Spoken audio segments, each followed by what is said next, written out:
কলকাতার আকাশে যেন হঠাৎই জমে উঠেছে কালো মেঘ।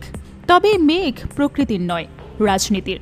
শহরের বুকে গর্জে উঠেছে পশ্চিমবঙ্গের মুখ্যমন্ত্রী মমতা বন্দ্যোপাধ্যায়। জনসমুদ্রের মাঝে দাঁড়িয়ে এক কঠোর বার্তা ছুড়ে দিয়েছেন দিল্লির দিকে, আর নাম না করে ইঙ্গিত করেছেন বাংলাদেশ থেকে পালিয়ে যাওয়া সাবেক প্রধানমন্ত্রী ফ্যাসিস্ট শেখ হাসিনা ও তার ঘনিষ্ঠ মহলের দিকে। মমতা সরাসরি না বললেও একরকম যা বলেছেন তাতে এমনটাই দাঁড়ায়। বাংলাদেশে গণতন্ত্রকে গলা টিপে হত্যা করা হয়েছে, আর সেই খুনি শাসকরাই এখন আমাদের রাজ্যে এসে বসে আছে। এটা কিরকম কথা? তার এই প্রশ্নে কলকাতা সহ পশ্চিমবঙ্গের নানা জায়গায় আশ্রয় থাকা আওয়ামী লীগ নেতাদের জিভ শুকাতে শুরু করেছে। তারা কোনোভাবেই স্বস্তি পাচ্ছে না। দেশের পর এবার দিদির ঘরও হয়তো খোয়া যাবে। হলদে শাড়ি আর সাদা চপ্পল পরে মঞ্চে দাঁড়ানো মমতার কণ্ঠে ছিল ক্ষোভ, ছুড়েছেন চ্যালেঞ্জ।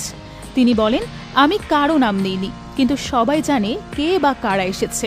দিল্লির নির্দেশে কিছু লোক এখন পশ্চিমবঙ্গে সরকারি অতিথির মর্যাদা পাচ্ছে, কিন্তু আমি বলে দিচ্ছি, বাংলা কখনো খুনিদের আশ্রয়স্থল হবে না। এ সময় জনতার মধ্যে এক অন্যরকম সাড়া পড়ে যায়। সবাই বুঝে যায় মমতার ইঙ্গিত কার দিকে। সাম্প্রতিক সময়ে বাংলাদেশের আলোচিত জুলাই আন্দোলনের সময় ছাত্র জনতার উপর গুলির নির্দেশ দেওয়া, বিরোধী নেতাদের গুম করা এবং বাক স্বাধীনতা দমন, এই সব ঘটনায় অভিযুক্ত শেখ হাসিনা দেশ ছাড়তে বাধ্য হন। ভারতের কেন্দ্রীয় সরকার তাদের আশ্রয় দিলে বিতর্কের আগুন জ্বলে পশ্চিমবঙ্গে। কলকাতার রাজপথে চলছে কানাঘুষো।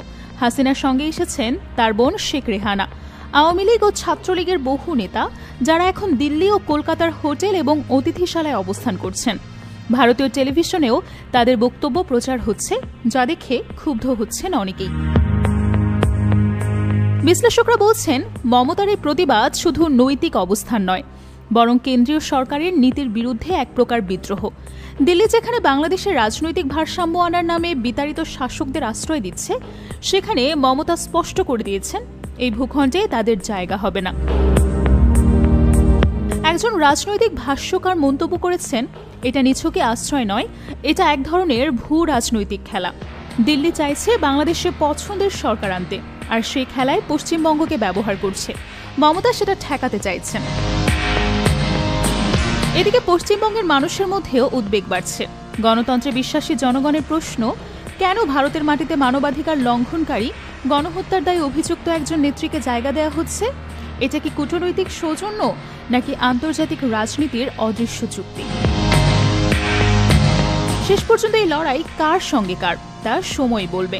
তবে মমতা বন্দ্যোপাধ্যায়ের দৃপ্ত ঘোষণা স্পষ্ট করে দিয়েছে, পশ্চিমবঙ্গের মাটি লুটেরা, খুনিদের আর স্বৈরাচারীদের আশ্রয়স্থল নয়। এখান থেকে শুরু হতে পারে এক নতুন রাজনৈতিক তরঙ্গ, যার ঢেউ ছড়িয়ে পড়বে দুই বাংলার রাজনীতিতে।